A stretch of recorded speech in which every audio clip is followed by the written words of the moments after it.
di UDD maupun di recording in progress.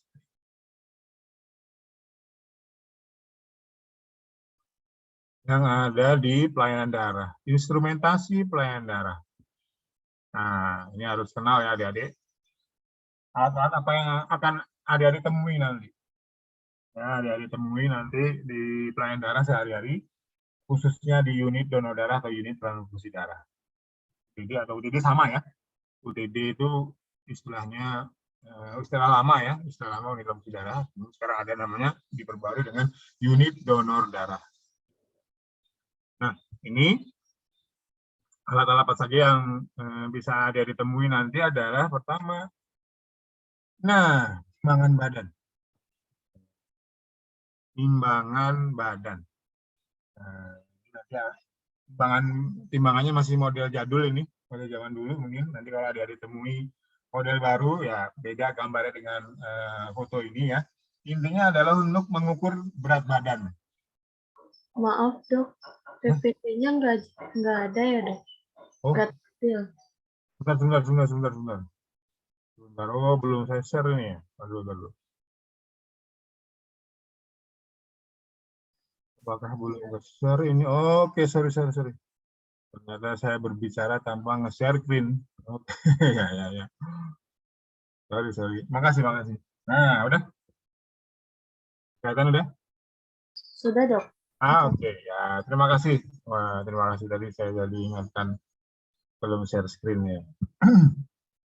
Oke, instrumentasi pelayanan darah ya. Tadi alat-alat apa saja yang ada ditemui nanti ketika bekerja di unit donor darah atau unit transfusi darah.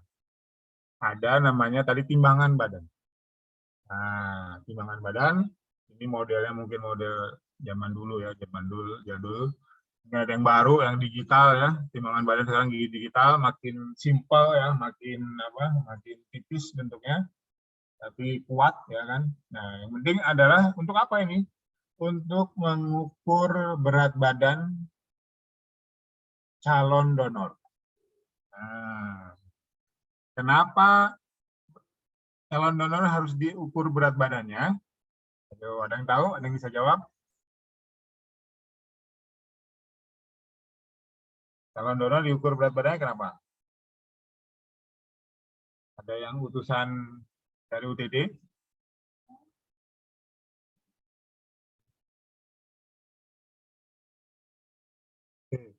Timbangan badan itu untuk mengukur berat badan calon donor karena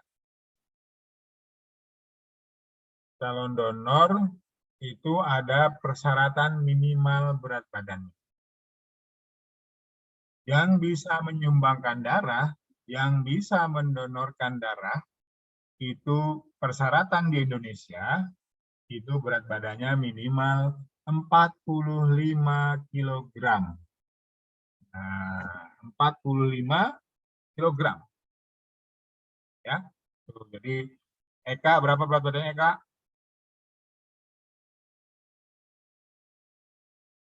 Satrio Hadi, berapa berat badannya? 55, Pak. 55, oke. Satrio Hadi, berapa berat badannya? 79, Pak, sekarang, Pak. Waduh, 79 ya. Kamu bisa donor nih harusnya semuanya udah. Oke ya. Nah, itu ya. Ini cowok-cowoknya harus donor darah nih nanti nih. Ya, karena sudah memenuhi persyaratan berat badan untuk donor darah. Tadi berapa minimalnya? 45 kg.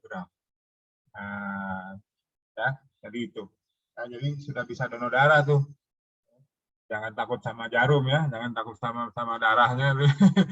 Kamu badannya gede tapi sama jarum tabur nanti ya. Jangan. Oke ya, timbangan ini untuk mengukur berat badan calon donor. Jadi harus tahu nanti minimalnya berapa. Nih, timbangan badan. Berarti dia harus akurat, harus tepat, harus valid timbangannya kan. Harus tepat, ya kan, satuannya kilogram dan untuk mengukur berat badan manusia. Oke. Kemudian kita lanjut nih pertama ya, di awal nih, dari awal dulu nih, dari proses donor itu mau menyumbangkan darah, dari masuk donor itu mau datang ke UTD, mau menyumbangkan darah, dia periksa timbangan badan dulu. Kemudian HB meter. HB meter atau hemoglobinometer. HB meter. Jadi sama. Kalau ada alat namanya meter-meter itu berarti alat untuk mengukur. Mengukur apa? HB. HB adalah hemoglobin. Hemoglobin. Ya, HB meter ya. Ini peralatan yang digunakan pada proses seleksi donor. Sama tadi kalau timbangan itu berat badan, kalau HB meter itu untuk mengukur HB. Ya, berapa persyaratannya? Nanti coba di cross check lagi, dilihat di ini ya, ketentuan standar pelayanan darah nasional. HB meter itu minimal 12,5 gram per desiliter minimal HB-nya. Nah, minimal HB kalau mau bisa donor ya, kalau mau bisa lolos donor itu 12,5 gram per desiliter. Ini ada satuannya nih kan, G per DL, gram per desiliter. Nah, milimeter. Kemudian maksimalnya kalau nggak salah, ada HB maksimal juga, nggak boleh tinggi-tinggi juga. Itu maksimal 17. Kalau nanti di cross check ya, dikoreksi kalau nggak salah. 17 atau 18 pokoknya, 17. Itu untuk maksimal angka HB. Jadi ada angka minimal, ada angka maksimal 12,5 sampai 17. Di bawah 12,5 nggak boleh donor. Nah, di atas 17 juga nggak boleh donor. Nah, HB meter tuh. HB meter. Itu untuk periksa hemoglobin. Hemoglobin apa? Nanti akan teman-teman pelajarin, adik-adik pelajarin ketika belajar anatomi dan hematologi kalau nggak salah ya. Hematologi, anatomi itu ada pasti menyinggung tentang hemoglobin. Hemoglobin itu dia ada dalam sel darah merah, dia membawa oksigen ya, membawa oksigen dalam tubuh manusia. Nah, ini HB meter. Ya, HB meter harus sesuai normal, mau donor 12,5 sampai 17. Nah, 17 HB meter. Cara meriksanya gimana? HB meter berarti harus ada sampel darah yang diambil dari tangan pasien atau jari pasien. Nah, ngambilnya dikit aja. Ngambilnya hanya sampel kecil aja. Jadi dilukai dengan jarum kecil, dengan ada alatnya seperti pulpen itu yang ngejepret, ya kan? Jepret, gitu kan? Nah, itu nanti jari kita, telunjuk kita itu akan ada keluar darahnya, ya. Ya, agak-agak sakit dikit lah, seperti digigit semut ya, semut hitam mungkin ya. Nah, itu agak-agak nyeri dikit gitu kan. Nah, terus diambil sampel darahnya, kemudian tetesin di sini nih. Tetesin di sampel lubang sampelnya di HB-nya itu kan. Nah, tetesin, tunggu berapa detik, kemudian nanti akan menghitung kadar HB-nya. Dan keluar nanti angkanya, misalnya angkanya 13 gram per desiliter. Nah, berarti dia lolos. Nah, 13 gram per desiliter. Kemudian misalnya contohnya ada keluar angkanya 10. Nah, kalau 10 berarti ya HB-nya di bawah normal ya. Berarti dia ditunda dulu donornya, ditolak dulu. Ya. Nah, harus diingatkan dulu HB-nya. Ya, ini HB meter untuk memeriksa hemoglobin, untuk standarisasi seleksi donor. Oke. Kalau ada kesulitan, ada apa? Belum paham, bisa silakan ini ya, bertanya ya, bisa ditanyakan langsung ke saya, apa yang belum jelas bisa kita jelas lagi kan. Oke, kemudian HB lanjut.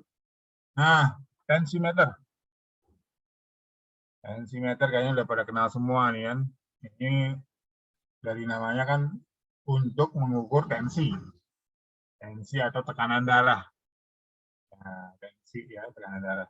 Ini lagi tensi tinggi nih, nah, berarti tekanan darahnya tinggi, ya, tensi tinggi. Ya. Pertandingan berjalan dengan tensi tinggi. Wah, jadi tekanan darahnya pada tinggi. Ini ulat untuk mengukur tekanan darah. Tensimeter.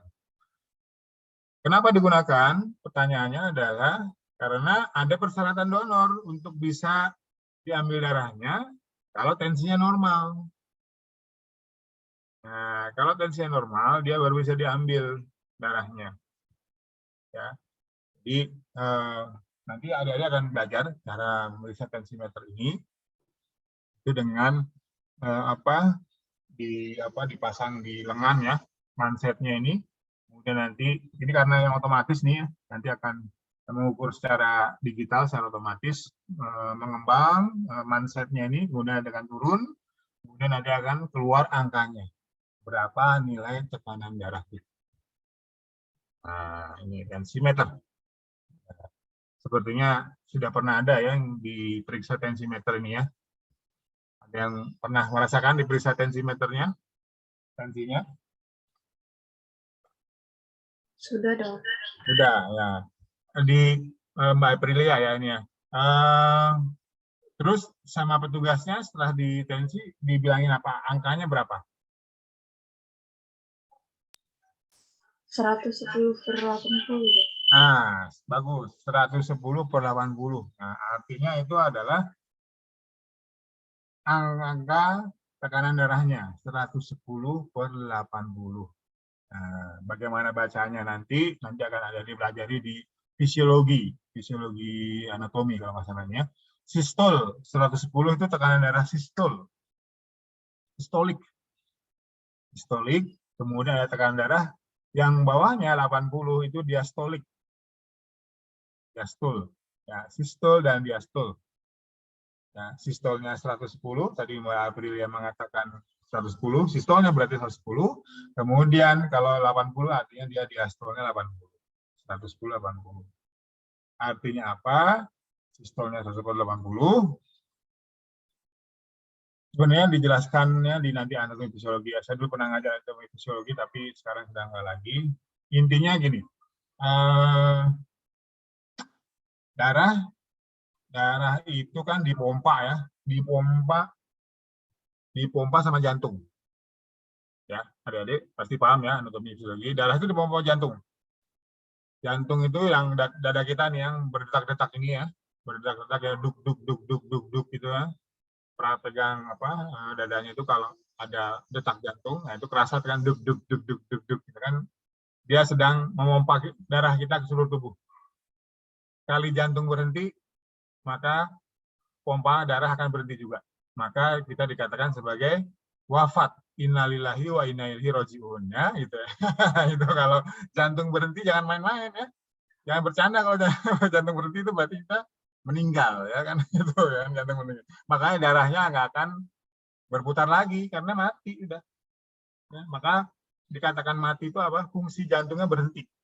Ya, nggak ada kan orang hidup, orang mati jantungnya masih duk-duk-duk, nah, itu nanti zombie nanti itu ya. Itu nanti masih hidup malah ngeri nanti itu jantungnya. Orang mati masih jantungnya masih nyala berarti dia sebenarnya masih hidup. Tuh, jantung memompa. Bunyinya labdab labdab labdab labdab itu kalau didengarkan baik-baik dengan audiometri itu ada praktikumnya di kedokteran itu labdab labdab labdab. Nah itu bunyinya itu karena proses memompa ya kan, memompa darah. Adik-adik pernah memompa ban kan ya? Memompa ban itu kan ada fase menekan, fase menarik ke atas. Ya. Tekan, tarik, tekan, tarik, tekan, tarik. Bolanya yang dipompa atau bannya yang dipompa akan kencang. Ya, tekan, tarik, ya, bannya atau bolanya pecah nanti kan karena terlalu banyak udaranya dipompa gitu. Nah, ini jantung juga begitu. Ada fase menekan, ada fase menarik. Lihat tangan saya, kelihatan nggak ya di kamera ya? Ada fase menekan, ada fase menarik. Tekan, tarik. Tekan, tarik. Ini jantungnya nih, gambar jantung ya, secara abstrak aja ya. Tekan, tarik, dia memompa darah nih. Labdab, labdab, labdab, labdab, labdab. Itu ada fase dia menekan, ada fase dia menarik. Menekan, menarik, menekan, menarik. Sistol, diastol, sistol, diastol, sistol, diastol. Nah, paham ya? Itu ya maksudnya ya. Sistol 110, 80 diastolnya. 110, 80, 110, 80, 110, 80, 110, 80. Itu kira-kira gambaran simpelnya tekanan darah. Bagaimana cara menghitungnya? Karena tidak langsung soalnya kan. Dengan mindset ini kan nggak langsung. Kalau teman-teman mau menghitung langsung tekanan darah, coblos pembuluh darahnya langsung. Ukur dengan alat tekanan darah langsung. Sangat sakit. Ya. Jadi mengukur tekanan darah secara langsung itu nggak mungkin. Menyakitkan. Ya, menyakitkan fisik dan menyakitkan hati juga. Ya. Ini tekanan darahnya secara nggak langsung lewat mindset. Ya, mindset dengan tensimeter 110, 80, 110, 80, 110, 80. Sistol, diastol, sistol, diastol, sistol, diastol. Dari lahir sampai meninggal, begitu terus. Sistol, diastol, sistol, diastol, sistol, diastol. Itu jantung kita bekerja. Bayangkan, sampai detik ini masih berjalan terus-menerus. Jantung kita semua. Mbak Teresia, Mas Satrio Hadi, Mbak Aprilia, Mas Rehan, ini jantungnya masih berdetak sampai sekarang. Bersyukurlah. Bersyukurlah jantungnya masih berdetak. Jantung Anda berhenti 5 detik saja, habis sudah. Wassalam, ya kan? Pak, jantung itu rasakan sekarang. Pegang dadanya, jantung, aduh ya Allah, bersyukur, alhamdulillah, jantung saya masih sehat, gitu kan, pagi ini masih bisa bangun, masih bisa berdiri, gitu kan, masih bisa menghirup udara segar, jantung saya masih bisa berdetak. Jantung, pompa darah, pompa, bayangkan dari Anda lahir, dari bayi, teng, nangis, ya kan, keluarkan dari rahim ibunya, jadi manusia dewasa, jantungnya nggak pernah berhenti. Jantungnya nggak pernah berhenti. Jantungnya bekerja sampai sekarang. Bersyukurlah. Yang Maha Menciptakan siapa jantungnya? Tentunya adalah Tuhan Yang Maha Esa. Nggak ada jantung buatan tuh nggak ada. Sampai sekarang belum ada manusia bisa bikin jantung buatan. Ya, makanya bersyukur. Ya, kadang-kadang kita lupa bahwa kita selalu mengeluh karena merasa tidak punya yang ingin kita punya. Padahal kita sebenarnya memiliki sesuatu yang sangat berharga dalam tubuh kita. Kita mengeluh tidak memiliki apa yang belum kita dapatkan. Kita mengeluh apa yang belum kita miliki. Padahal kita memiliki sesuatu kekayaan yang luar biasa dalam tubuh kita. Jantung tadi itu. Jantung. Sayangi jantung diri kita. Jantung tubuh kita itu sayangi. Berhenti 5 detik pun Anda akan berpindah dunia. Nah, ya, jadi bersyukurlah. Nah, masih bisa diberikan kesehatan pagi ini. Ya, jantungnya berdetak dengan baik, dengan sehat. Ya, tidak ada keluhan apapun ya. Walaupun saldo tabungan mungkin minus, ya kan? Ya, syukuri aja. Alhamdulillah, ya kan? Saldo GoPay saya minus, gitu kan dok, gitu kan. Saldo dana saya minus, itu kan. Mau jajan nggak ada, gitu kan. Alhamdulillah jantung Anda masih berdetak, Mbak, Mas. Oh ya masih ngeluh, gitu kan. Aduh dok, ini tabungan sudah habis, ya kan? Transfer dari orang tua belum datang. Saya makan apa hari ini? Jantung Anda masih berdetak. Gak usah ngeluh, ya kan? Jantung Anda masih berdetak, Anda masih hidup, masih bisa berusaha, masih bisa bergerak, masih bisa beraktivitas. Gak usah neko-neko, gak usah ngeluh-ngeluh ya enggak. Kadang bikin konten ya kan, TikTok gitu kan, aduh hidupku paling sengsara di dunia ini gitu kan, pengen bunuh diri gitu kan, aduh mikir mbak, mikir mas gitu kan. selalu apa hidup seperti susah gitu ya, sulit gitu kan. Ya kan? Itu baru jantung, baru satu. Sistol, diastol, sistol, diastol.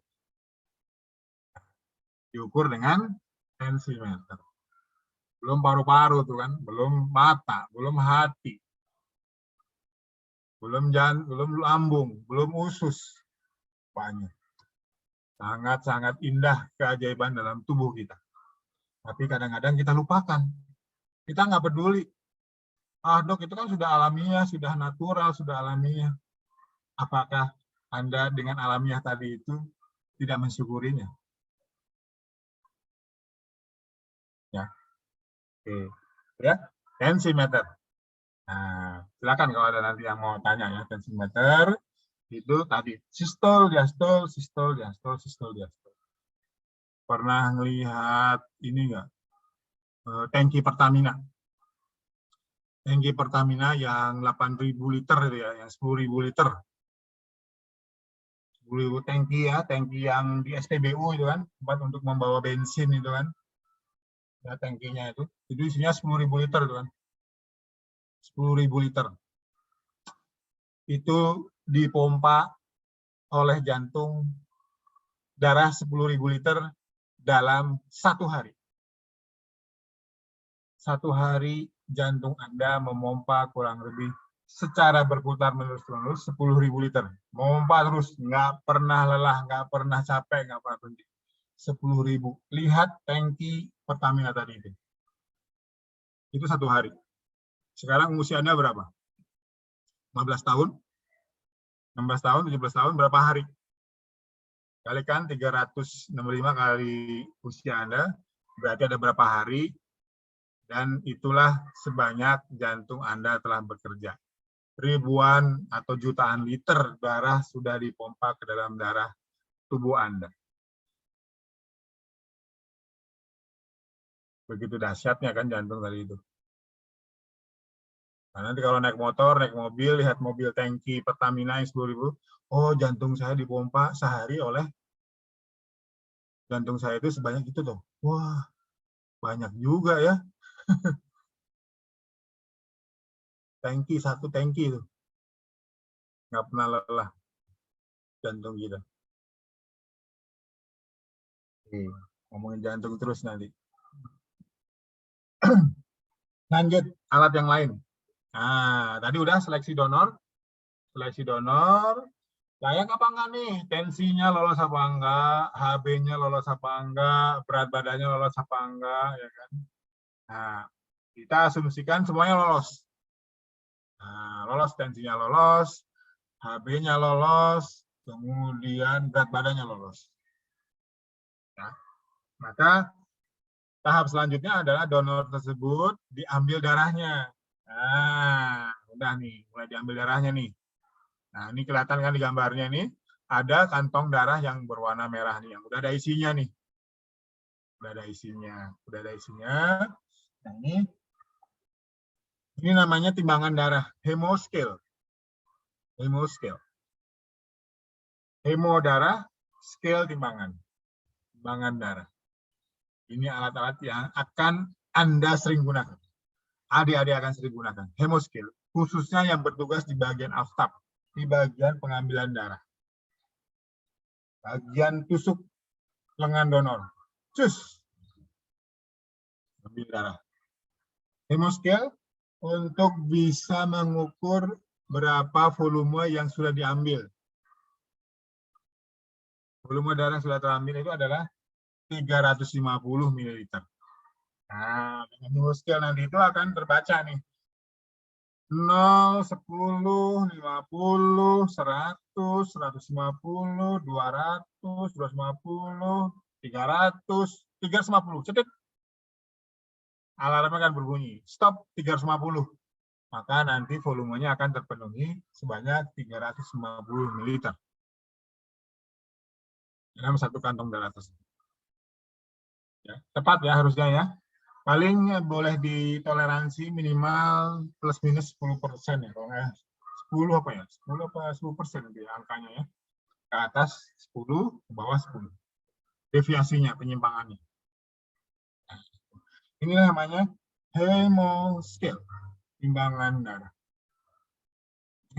Jadi kalau nanti kerja di UTD, ada hemoscale ini berarti standar. Berarti kalau nggak ada hemoscale, nggak standar. Karena tahunya kita berapa nggak tahu kan, nggak bisa pakai tangan kan. ini kira-kira berapa ya, 350 belum ya, nggak bisa. Ya, nggak pakai hemoscale, nggak akurat. Ada juga nanti yang kadang-kadang pakai timbangan kue. Nah, nanti akan teman-teman lihat nanti di lapangan kalau nanti PKL atau nanti mungkin orientasi ketika bekerja di tempat yang baru. Nah, itu nanti dicek tuh. Timbangan darahnya udah benar apa enggak nih? Pakai hemoscale apa hemo yang lain nih? Pas scale-scale yang lain. Jangan-jangan pakai hand scale, pakai tangan gitu kan. Pakai kira-kira gitu kan. Atau mungkin pakai timbangan kue. Ya, timbangan kue karena mahal dok harganya hemoscale, jadi kita beli mampunya hemoscale ganti dengan timbangan kue. Nah, itu juga kurang tepat ya, kurang valid, kurang akurat nanti. Nah, ini timbangan darah. Jadi donornya diambil sebanyak 350 ml tadi. 350 ml. Oh iya, dalam tubuh kita itu ada volume darah sebanyak berapa? 5 sampai 6 ribu liter. 5 sampai 6 liter. Berarti kan 5.000 sampai 6.000 mililiter ya kan. Nah, darah dalam tubuh kita. Jadi 5 liter lah gampangnya. 5 liter atau 5.000 mililiter. Itu volume darah dalam tubuh kita. Makanya ketika 5.000 mililiter diambil 350 mililiter. Berarti kan diambil kurang lebih sepersepuluhnya ya, sepersepuluhnya lebih lah, 1/11 atau 1/12. Masih kecil, masih normal. Ya, 5.000 mililiter yang diambil 350 mililiter.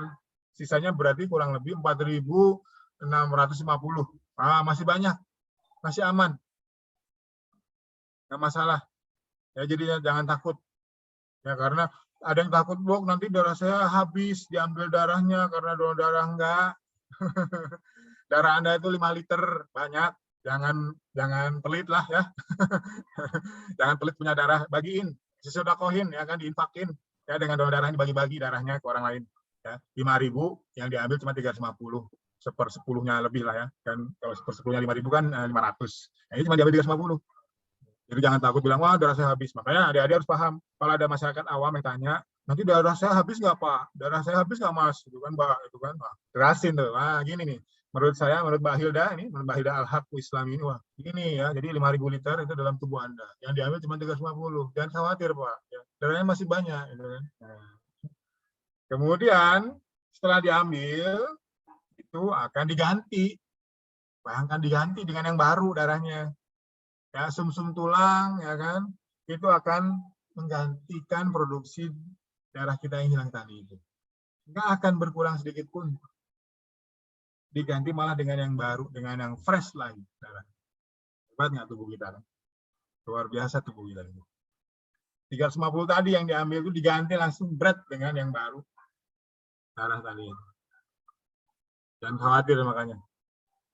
Nah, ini ya. Hemoscale. Untuk timbangan darah. Oke, paham ya? Ini kita susuri pelan-pelan, perlahan. Sama ini hemoscale yang model lain nih, model jadul. Di situ aja ada angkanya tuh, angka volumenya berapa. Kalau sudah terpenuhi maka dia akan berhenti, ada alarmnya, akan mengunci, akan ngeklaim, jebret 350, selesai. Oke, ya. Kemudian peralatan yang lanjut lagi adalah RC. Wah, ini udah mulai kompleks nih. RC atau refrigerated centrifuge. Nah, soal Inggris ya. Refrigerated centrifuge. Nah, soal Inggris lah ya. Centrifuge yang berpendingin. Nah, centrifuge itu alat untuk pemutar. Nah, alat ini digunakan pada proses pengolahan komponen darah. Nah, jadi darahnya diproses tuh, diapakan, diputar.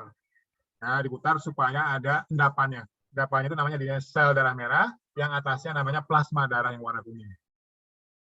Pasti diajarkan di hematologi ya ini ya. Di komponen juga mungkin sudah dapat mata pelajaran komponen belum? Komponen darah? Belum. Belum ya komponen darah ya. Hematologi? Sudah dok. Hematologi udah ya. Sudah diceritakan belum bahwa darah itu terdiri dari dua lapisan. Bawahnya yang warna merah itu sel, yang kuning itu namanya plasma. Udah ya? Sudah dok. Udah ya. Oke. Nah, ini itu salah satu cara untuk membuat selnya itu mengendap dan kuningnya itu memisah di atas itu dengan cara diputar ini. Dengan cara disentrifuge alat ini, dengan alat ini ya. Ini lihat ini tempat-tempatnya ini kan ada wadah-wadahnya ini kan, ada kantong-kantong darah ini. Nah, bayangkan ini kantong darahnya dirapikan, dimasukkan dalam wadah-wadah ini, kemudian disetting, masukkan ke alat sentrifuge ini kayak inilah, kayak mesin cuci. Ya, mesin cuci bentuknya nih, kayak di apa laundry itu ya, mesin cuci kalau di rumah itu kan dibuka cupnya itu, masukin, nanti tutup cupnya, kemudian nanti akan dia berputar. Mudah sentrifugenya tuh berapa RPM 3.000 2.000 tergantung settingan nanti RPM ya, rotation per menit. 3.000 RPM artinya 3.000 putaran per menit. Nah, saking cepatnya itu kan muter, wah kencang kan, kencang banget. 3.000 RPM tuh berarti kebut banget kan, putar darahnya itu. Nah, setelah selesai nanti darahnya akan terpisah. Yang awalnya kan semuanya merah tuh. Ya, kalau ada lihat di sini kan di hemoscale itu darahnya merah semua. Tapi nanti setelah dipisah atau diputar, itu yang bawah warna merah itu sel darah merah mengendap, sedangkan kuning itu yang plasmanya. Itu ya. Itu kemudian itu dipisahkan antara selnya dipisahkan dengan plasmanya, dipisahkan dengan kantong yang berbeda. Dengan kantong satelit tadi. Jadi selnya dipindah, plasmanya juga dipindah, misahlah komponen jadi. Ada produk sel darah merah, ada produk plasma darah. Paham atau bingung atau belum jelas? Monggo. RC ini bertugas yang ada di komponen darah. Teman-teman nanti yang bertugas di komponen darah akan membuat ini komponen dari ini, putaran-putaran. Ya, jadi petugasnya muter-muter doang. Jangan pusing-pusing ya, tapi muter-muter nanti pusing-pusing juga deh petugasnya. Nah, oke. Jadi kerjaannya itu komponen dari bikin sel darah, bikin plasma, trombosit juga ada di sini. Nanti dipelajari detailnya di komponen darah. Penggunaan alatnya ini namanya RC, Refrigerated Centrifuge. Bentuknya kayak mesin cuci, kotak gitu kan, dan dia bertahannya bentar. Oke, kalau tidak ada yang tanya, kita lanjut lagi. Gambar apa lagi nih? Sama ini RC ya. Nah, ini RC dari atas penampakannya nih, refrigerated centrifuge. Nah, ini kan gambarnya. Ada wadah-wadah yang siap diputar, tutupnya, kemudian dia cupnya, kemudian ada settingan alatnya, berapa putarannya dan lain-lain itu harus ditentukan tadi. Nah, ini alatnya gambarnya di sini. Oke, kemudian blood bank. Nah, ini jadi blood bank. Ini yang penting nih. Kulkas darah. Blood bank. Kulkas darah atau blood refrigerator. Ya, blood refrigerator lebih tepat sebenarnya. Tapi orang-orang lebih ngetrendnya namanya blood bank. Tempat menyimpan darah. Kulkas darah. Oke, saya tanya sekarang. Whole blood disimpan pada suhu berapa? 2-8, Pak. 2-6. Ya. Ya, 4 plus minus 2. Gampangnya gitu aja. 4 plus minus 2. 4 ke bawah itu 2, 4 ke atas itu 6. Nah, gitu ya. Itu untuk menyimpan darah whole blood sama PRC. Sama ya. Whole blood sama PRC itu 4 plus minus 2. Ini alatnya. Namanya blood refrigerator. Ya, jadi yang tertampak di situ nanti 2-6. Nggak boleh kurang dari 2, nggak boleh lebih dari 6. Kalau kurang dari 2 kedinginan, kalau lebih dari 6 kepanasan. Nah, darah itu harus pas, iya. Sama seperti hatimu gitu kan, ya harus pas ya. Kita kalau ngegombal gitu ya. Jangan mau digombal nanti kan. Nanti kalau orang TB itu ngegombalnya pakai suhu transfusi darah ya. Hatimu itu seperti 2-6. Nggak boleh kurang dari 2, nggak boleh lebih dari 6 gitu kan. Harus pas. Nah, itu cara-cara ngegombal ya. Yang cewek pada ketawa itu. Jangan mau digombal sama orang TBD ya. Gombalnya pakai darah dia. Gitu ya. Ini kulkas darah. Bukan kulkas rumah tangga. Ya, beda. bukan kulkas yang beli teman-teman di Hypermart, di Giant atau di Alfamart, di Indomaret, lain itu bukan. Beda kulkasnya. Ya, bukan kulkas di Indomaret, bukan kulkas di Alfamart, ini lain, ya. Ntar dikira minuman lagi, gue bilang. Kulkas dok ini sama yang di Indomaret itu ya dok ya? Bukan. Enak aja ente gitu kan. Nah, kulkas darah ya buat darah. Ya, kulkas darah buat darah. Kulkas makanan minuman baru buat makanan minuman. Jangan dibolak-balik, ya kan? Kulkas darah buat makanan minuman. Kulkas makanan minuman buat darah, ya kan? Jangan. Kulkas itu macam-macam. Ada kulkas reagen juga ada. Kulkas darah ada, kulkas buah-buahan ada, kulkas sayuran ada. Beda ya. Harganya pun juga beda karena peruntukannya beda. Nah, iya makanya ada yang nanti UDD mau ngirit, wah dok boleh nggak beli kulkas rumah tangga? Lebih ngirit dok belinya harganya. Wah jangan. Ntar darahnya dikira Coca-Cola lagi, diminum lagi ntar ya.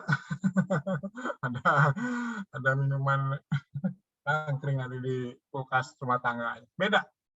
Sekali lagi, beda ya. Beda kulkas darah, bedakan dengan makanan, minuman, sayuran, buah-buahan, apapun yang lain di semua itu kulkas rumah tangga. Jadi kalau adik-adik nanti ngelamar kerja di UDD, lihat kulkasnya kok kulkas rumah tangga, waduh bahaya tuh UDD-nya. Wah kata dokter Robi nggak standar tuh Pak, gitu kan. Nah bilang aja tuh. Udah tahu ada gambarnya kan buah-buahan di atas kan? Ya ada buah-buahan ya kan? Ada apa? Ada minuman gambar fotonya gitu kan? Ini pakai isi darah kan konyol kan? Ya jangan. Ya jadi kulkas darah itu ada sendiri. Namanya blood refrigerator, ya blood bank. Nah, itu persyaratannya suhunya untuk yang WB dan TRC, whole blood sama packed cell, sel darah merah itu 2-6.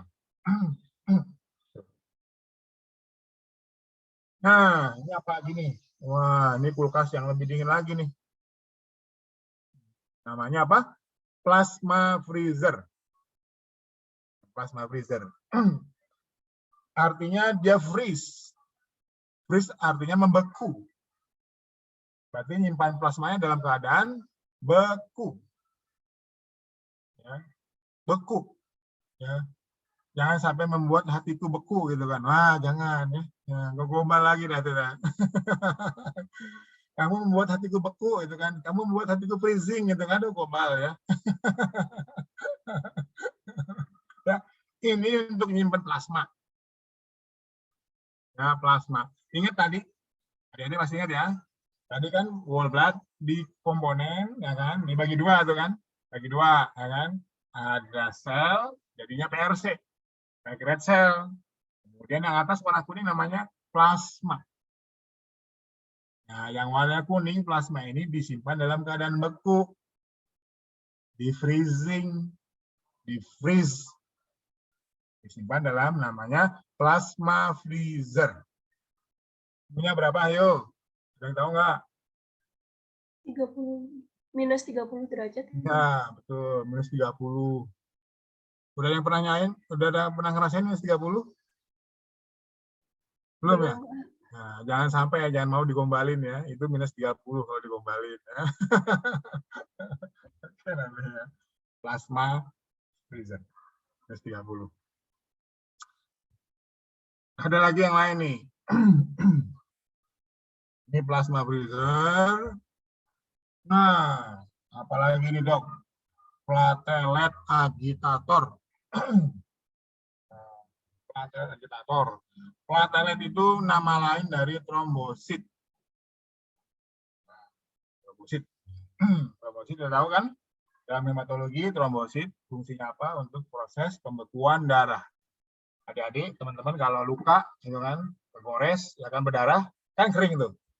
Ya kan bisa kering. Itu proses dari bantuan fungsi dari trombosit. Oke. Nah, trombosit itu disimpan dalam namanya agitator. Platelet agitator atau trombosit agitator. Kenapa agitator? Karena dia selalu bergoyang. Nah, bergoyang, bergeser. Nah, bergoyang kanan, kiri, kanan, kiri, kanan, kiri. Ya, bukan goyang video TikTok ya kan, kalau video TikTok gini, itu kan. Jadi kalau TikTok itu terinspirasi dari platelet agitator. Ya, gitu kan, goyangnya sama kanan kiri, itu kan nggak jelas. Tuh, ini suhunya berapa pernah tahu adik-adik? Platelet agitator suhunya berapa? 20 sampai 24 derajat Celcius. Berapa? 20 sampai 24.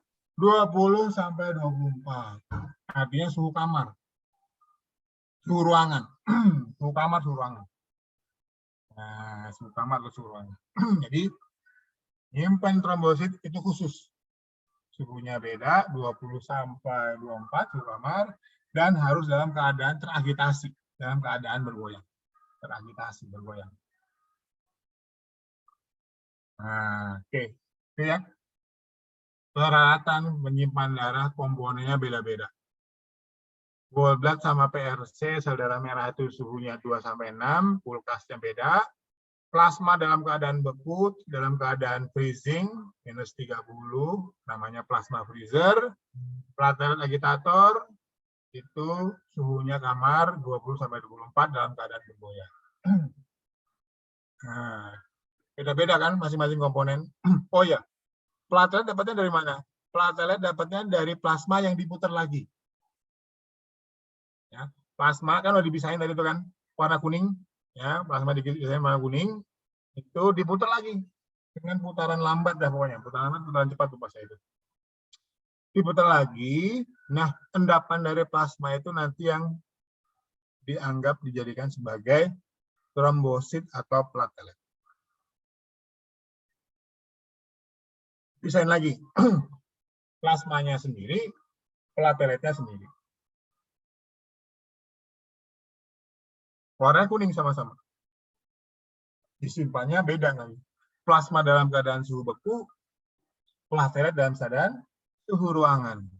Ya Allah, beda ya. Dalam satu, awalnya satu, kemudian dipisah, penyimpanannya beda. Sungguh-sungguh keajaiban yang luar biasa ini. Platelet agitator. Ya. Goyang, goyang, goyang. Goyang terus sampai dia dipakai. Ya, harus goyang terus trombositnya. Plateletnya harus goyang terus. Oke. Kemudian ini udah ini apa tadi ya. Ini jelasnya di komponen tadi nih. Ini blood separator manual, blood pemisah darah untuk memisahkan komponen. Tadi kan ada memisahkan sel dan memisahkan plasma kan. Nah ini alatnya nih namanya. Blood separator, tapi yang manual nih. Dan manual ini udah mulai jarang dipakai ya, mulai jarang dipakai. Sekarang kita lebih banyak menggunakan yang otomatis. Sudah mulai otomatisnya ini. Blood separator otomatis. Dia caranya mendorong. Nanti kalau teman-teman praktikum komponen perhatikan darah yang sudah disentrifuse itu kan ada yang warna merah untuk sel di bawahnya, di dasarnya dengan warna kuning di atasnya. Itu nanti akan dipres, ditekan. Nah, yang kuning nanti akan pindah kali ditekan tadi, pindah ke kantong satelit.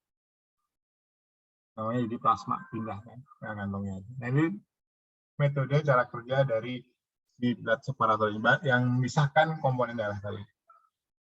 Nanti akan teman-teman lihat lebih detail ketika praktikum komponen. Oke, ini untuk pemisah darah ya, blood separator, separasi pemisahan darah otomatis. Ada yang manual. Nah, ini juga. Oke. Nah, ini alatnya mulai canggih, ini mulai kompleks. Makin kompleks. Ini mesin aferesis. Mesin aferesis khusus ini langsung sebenarnya ini penerapan teknologi komponen tapi langsung dilakukan di pengambilan darah atau di AFTAP. Digabung nih. Nah, pengambilan darah tapi mesinnya aferesis. Nah, kalau tadi kan kita biasa tuh konvensional. Kalau darah konvensional itu kan kita nusuk dengan kantong darah biasa, kemudian diletakkan dengan hemoskil ya kan, dengan timbangan darah. Kemudian darahnya akan keluar 350 ml selesai, kemudian dibuat komponen. Nah, aferesis ini membuat proses tadi itu menjadi satu. Ya, pengambilan, kemudian darahnya itu diambil, kemudian diproses jadi komponen langsung dalam mesin ini. Aferesis ini, kemudian nanti jadi komponen, yang darah tidak diperlukan, kembalikan ke tubuh manusianya lagi, ke tubuh donornya lagi. Itu semuanya dilakukan dalam satu proses. Kalau tadi kan terpisah-pisah. Nah, mesin aferesis ini jadikan satu nih, ya, pengambilan dan pembuatan komponennya dalam satu proses rangkaian, dalam satu rangkaian sistem yang terpadu. Nah, aferesis. Nah, memang waktunya lebih lama. Donor aferesis ini waktunya lebih lama ketimbang donor darah biasa. Nah, donor darah biasa ini kan cuma 10-15 menit ya, yang tadi kantong darah biasa tuh. Nah, kalau yang aferesis ini bisa sampai 1 jam ambil darahnya. Lama. Nah, karena kan digabung antara proses pengambilan biasa dengan pembuatan komponen dijadikan satu dalam satu mesin ini. Aferesis yang apa? Yang sekarang mulai trending nih. Mulai banyak digunakan di UDD.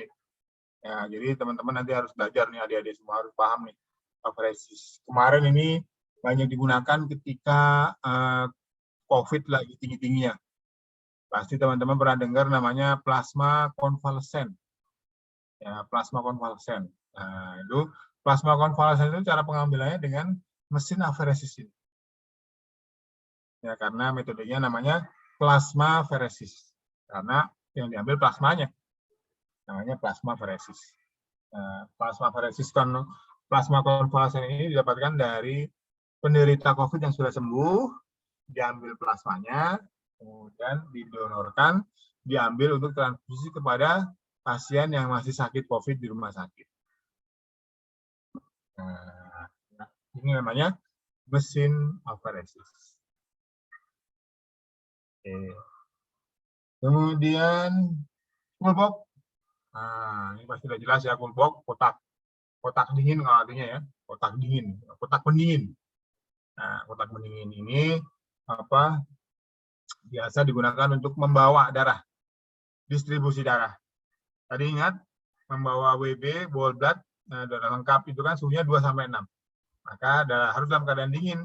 Ketika mau dipindahkan, ketika mau dibawa ke rumah sakit, maka dinginnya harus terjaga. Nggak boleh ketika dinginnya itu hanya dalam kulkas saja. Tapi ketika dibawa keliling-keliling, dibawa ke rumah sakit, dibawa untuk distribusi dalam keadaan panas, nanti darahnya jadi rusak. Ya, harus sama, harus standar, harus stabil, konsisten suhunya. Nggak boleh melenceng suhunya. Ya, harus sama, stabil, standar. Nah, sehingga diperlukanlah alat namanya cool box ini, yang memastikan suhunya juga terjaga selama perjalanan, selama transportasi, selama distribusi dari UDD ke rumah sakit. Pakai cool box. Bukan dibawa pakai trans keresek. Bukan dibawa pakai apa ya? Ya, tas-tas yang lain lah yang bukan cool box. Harus pakai cool box.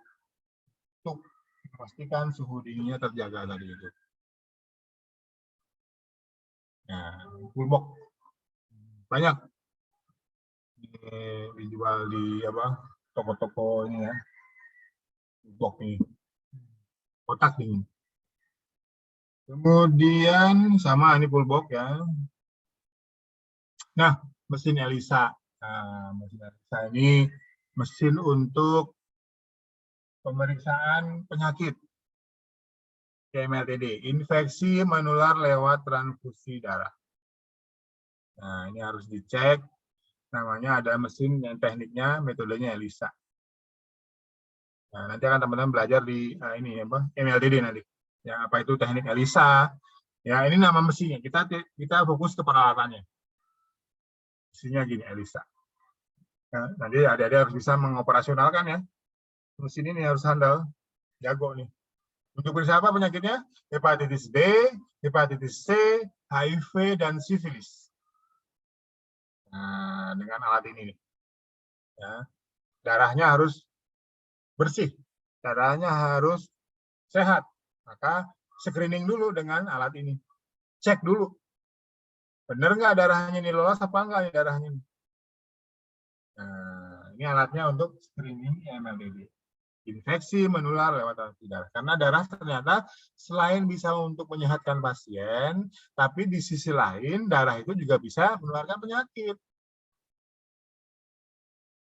Ya, jadi bermata dua nih darah nih, bermuka dua nih, berwajah dua nih, ya, berwajah dua dia. Jadi nggak setia nih ini darahnya nih kan, ya, dia bermuka dua nih.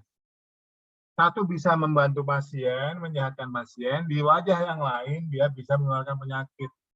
Nah, sekarang tugas teman-teman semua, tugas adik-adik semua, nanti setelah lulus, memastikan darah itu sehat, darah itu aman. Ya. Mbak Keisha, Mas Bintang, ya kan, itu memastikan screening MLTD-nya semuanya harus non-reaktif. Karena darahnya itu ada penyakitnya. Kalau ada penyakitnya, darahnya jangan dipakai, darahnya dibuang, dimusnahkan. Jangan dipakai. Ada sifilis reaktif, jangan dipakai. Hepatitis B reaktif, jangan dipakai. Hepatitis C reaktif, jangan dipakai. HIV apalagi, reaktif, jangan dipakai. Kita menginginkan darah yang sehat, artinya HIV-nya non-reaktif, hepatitis B-nya non-reaktif, hepatitis C-nya non-reaktif, sifilisnya non-reaktif, alias darah itu sehat. Berarti donor itu harusnya sehat ya dok? Iya. Kalau kita sakit, jangan donor. Kalau kita merasa kurang sehat, jangan donor. Ya. Maka orang yang suka donor itu prioritasnya harus yang sehat. Ya, yang sehat. Jadi ya gaya hidup sehat, ya kan, pola hidup sehatnya terjaga. Nah, dituntut donor itu hidup sehat. Oke, nah ini sama nih mesin CLIA ini untuk apa? Sama MLDD tapi metode CLIA. Ya, lebih canggih lagi nih. CLIA ini peralatan untuk pemeriksaan MLDD juga untuk infeksi menular lewat transfusi darah. Nah, jadi kalau tadi Elisa ini CLIA.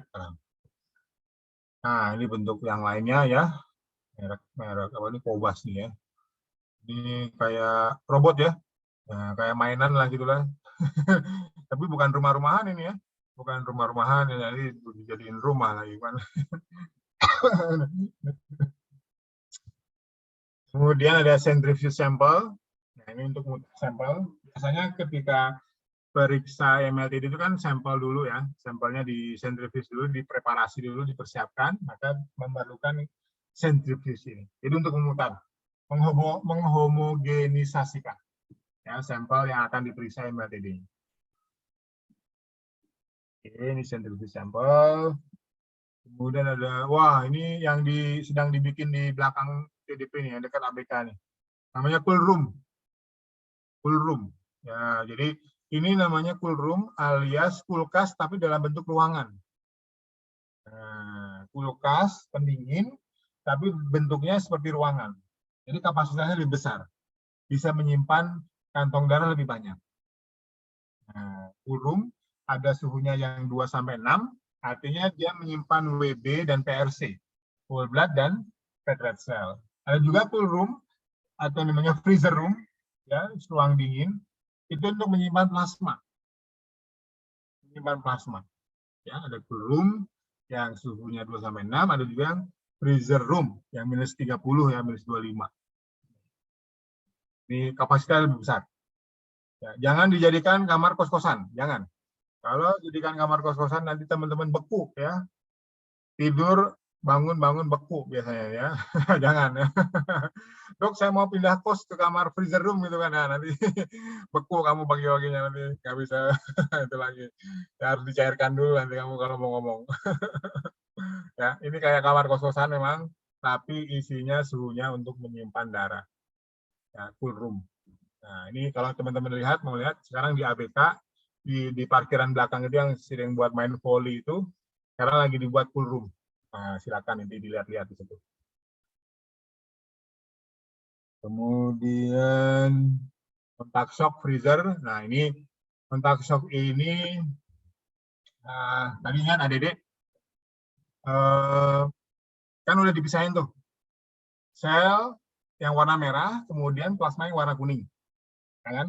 Plasma warna kuning kan dipisahin tuh kan, plasmanya warna kuning. Nah, plasma itu harus disimpan dalam keadaan beku.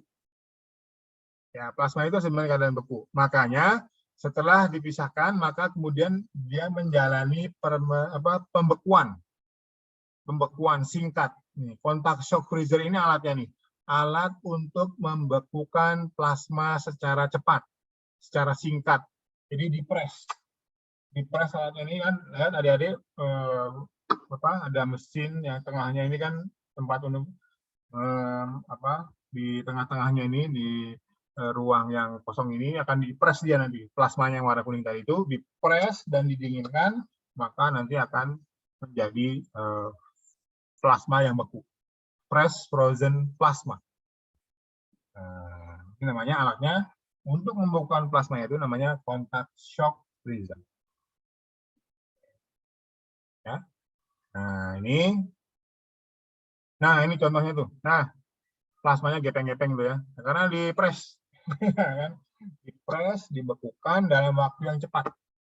Baru kemudian nanti disimpan dalam suhu minus 30 tadi, pakai plasma freezer. Nah, nyambung ya. Nah, nyambung urutannya nih. Urutannya ketika peralatan-peralatan ini digunakan di UTD tadi. Nah, ini kontak shock freezer, ini udah jadi, ini udah siap disimpan dalam suhu beku. Dalam suhu beku bisa sampai 1 tahun. Plasma itu disimpan 1 tahun. Nah, jadi lama, ya bisa awet 1 tahun. Makanya plasma ini kegunaannya jangka panjangnya bisa banyak, bisa lebih lama ya kegunaannya. Terus gimana dok cara menggunakannya? Ya dicariin dulu, ya.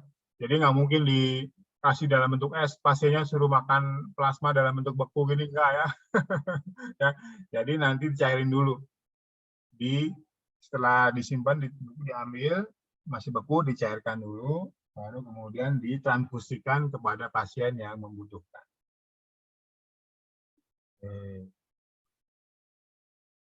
Oke. Itu mungkin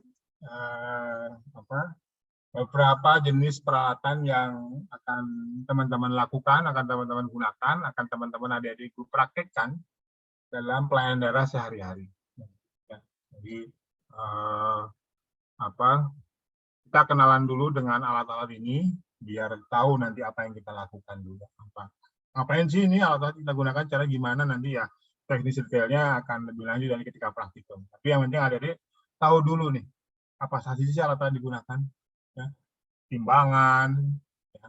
Kemudian hemoscale, kemudian tadi blood refrigerator, kemudian ada RC, refrigeration reviews, ya. Itu sampai kontak shock freezer tadi itu teman-teman akan temui nanti. Teman-teman akan hadapi dan gunakan sehari-hari. Itu namanya instrumen. Instrumen-instrumen yang akan teman-teman gunakan nantinya. Biar nggak kaget nanti, biar nggak canggung. Oh, apa sih saya belum pernah melihat namanya blood bank, blood refrigerator seperti apa sih? Oh, saya belum melihat kontak shock freezer. Nah, sementara lihatnya foto-fotonya dulu aja. Nah, nanti kalau sudah offline sudah bisa melihat gambar alatnya secara langsung. Silakan, ada yang mau ditanyakan, ada yang masih bingung, ya. Ada yang... Dok. Siapa ini? Muhammad Raffi, dok. Muhammad Raffi, ya gimana Mas Raffi? Baik dok. Jadi kan ketika darah yang sudah diambil itu kan tadi dikatakan diseleksi dulu dalam mesin ELISA untuk pemeriksaan penyakit, dok. Ya. Darah yang ketika dinyatakan terdapat penyakit yang dalam kategori tersebut, hepatitis B, hepatitis C atau HIV, itu yang terkena penyakit tersebut di gimananya, dok? Oh, maksudnya gimana? Yang donornya? Darah tersebut, dok. Maksudnya darah yang punya penyakit tadi itu.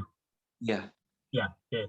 Baik, jadi Mas Raffi. Jadi darah kalau sudah screening, kemudian dikatakan dia reaktif hepatitis B, berarti dia ada penyakit kan. Nah, darahnya dimusnahkan. Darahnya dimusnahkan, nanti kantong, ya kan, kantong darah itu yang satu kantong itu 350 itu dimusnahkan, Mas, dibuang. Dibuang, dan itu dimusnahkan dengan cara dibakar dengan tekanan tinggi.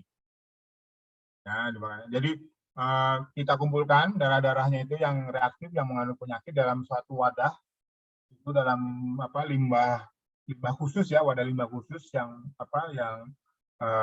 penanganannya itu, kemudian dikumpulkan jadi satu, diikat, kemudian ini kita serahkan ke pengolah limbah. Jadi bukan kita yang ininya, Mas, yang yang membakarnya. Ya, yang membakar nanti pihak kedua. Ya, biasanya ada kan PT ini kan pihak swasta yang pengolahan limbah. Nah, itu mereka akan bertugas untuk memusnahkan darah tersebut. Biasanya dibakar dengan tekanan tinggi. Ya, ngebakarnya bukan pakai korek gas itu enggak ya. Ini dimasukkan dalam tungku panas ya. Mungkin adik-adik pernah melihat proses kremasi. Mohon maaf ya, kremasi jenazah itu kan. Nah, itu kan dimasukkan dalam wadah yang sangat panas itu kan. Nah, itu seperti itu juga. Ya, itu panasnya bisa sampai 600-700 derajat Celcius. Ya, panas sekali. Jadi darah pun itu saking panasnya itu akan hancur. Ya, walaupun bentuk cairan ya dia, tapi karena panasnya itu sangat panas sekali, maka darahnya itu akan rusak, akan hancur. Itu ya, Mas. Untuk pemusnahannya. Terima kasih, dokter. Ya, sama-sama. Jadi jangan dibawa kemana-mana dari darahnya ya. Jangan dibuat mainan. Ya.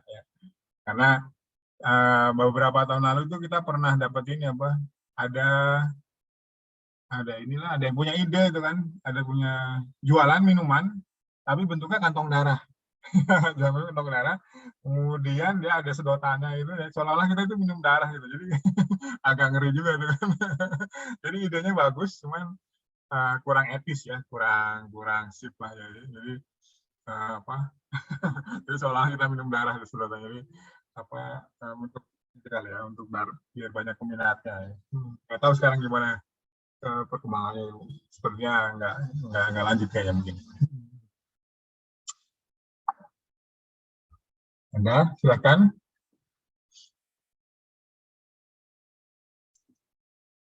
Oke, alhamdulillah nih ya 42 hadir semua nih. Tapi 42 ini dengan saya partisipan ya, berarti 41 dong berarti.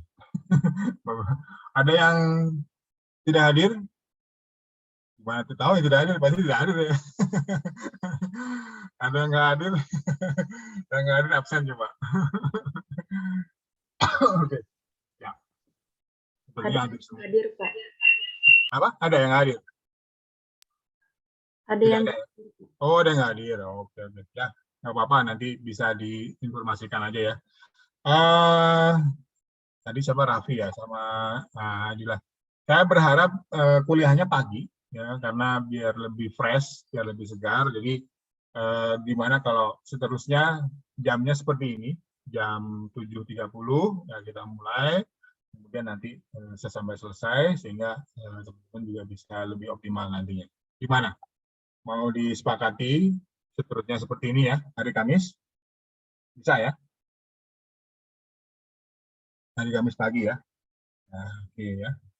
Kamis pagi 7.30 untuk mata kuliah instrumentasi. Oke, tidak ada lagi. Silakan berlanjut ke aktivitas lainnya. Ada kuliah atau yang belum mandi silakan mandi ya. Yang sudah mandi lagi nggak apa-apa, monggo ya. Oke, karena ini wajah-wajahnya kayaknya udah mandi semua kalau saya percaya. Tapi laki-lakinya kayaknya ada yang belum mandi nih ya. Oke, baik. Terima kasih atas perhatiannya, atensinya. Insya Allah kita akan berjumpa lagi pada kuliah-kuliah selanjutnya. Mudah-mudahan bisa diterima dengan baik, walaupun dengan kuliah Zoom online ini, ya. Nanti yang biar lebih optimal lagi, suatu saat kita bisa ketemu offline nanti ya, bisa tatap muka langsung juga. Ya. Terima kasih, mohon maaf jika ada kesalahan selama penyampaian, mudah-mudahan bisa diterima dengan baik. Bila Assalamualaikum warahmatullahi wabarakatuh. Selamat pagi. Waalaikumsalam warahmatullahi Warahmatullahi wabarakatuh. wabarakatuh. Terima kasih, Dok. Terima kasih, Dok. Sukses ya.